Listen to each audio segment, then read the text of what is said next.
Alright mga katsaytsoy, mga kabisdak, for today's video ay ating papakita itong dalawang kukumber na to. Ating gawin pang pagwapo at hindi lang kay pang pagwapo, pang busog pa. Tingnan nyo, gawin natin ito. Siyempre naman ating balatan itong kukumber na ito. Double purpose ba? Para makita ninyo ito kung paano.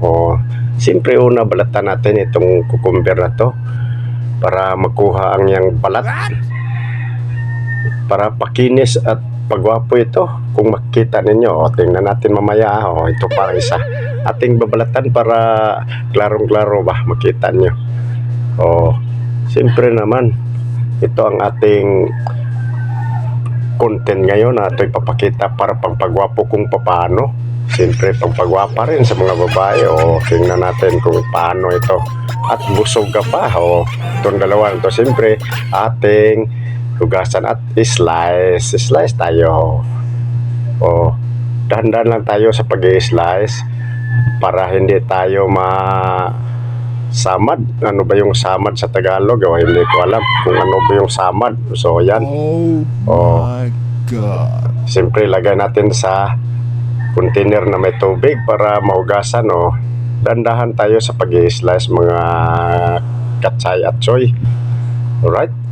So ito na, malapit na matapos. Siyempre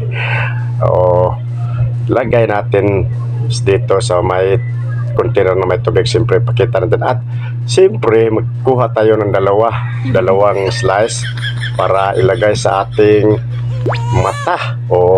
Takpan natin ating mata para siya yung ating pag tanaw sa iba. Siyempre pagwapo na yan. Diba? Malamig yung mata nyo.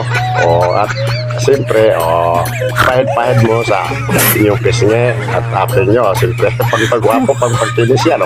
Tingnan mo ako, wapo, diba? Ito na kukumber.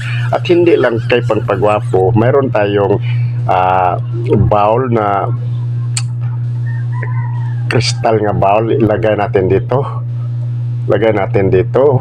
Double purpose sa pangpakinis, pangpagwapo, at ito ilagay natin sa ating kristal na bowl. Siyempre naman ito makita naman. Siyempre lagyan natin ng bawal ito i-mention natin. Bawal natin mention. Mat-restrict tayo kay Mita. Ito kita naman ito ay isang siyempre naman. At ito rin hindi natin pakita, basta lagyan natin ito mikos ba, para bawal kasi pag makita to, restrict tayo. Hindi natin bigkasin basta nakita nyo ano to. So yan, mix together na. Siyempre naman pang pabusog, double purpose ba. Kainin natin. Mayroon tayong bread dito. Tingnan natin.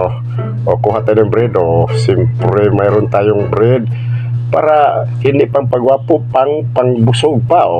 Mayroon tayong isang bread natin kakainin. Siyempre naman kuha rin tayo sa ating cucumber salad na ginawa natin simple salad. Diba? So salad recipe ba, double purpose. Siyempre ilagay natin dito. Siyempre at kakainin. Kakain tayo. Siyempre double purpose, diba? So ayan pa, mayroon pang isa.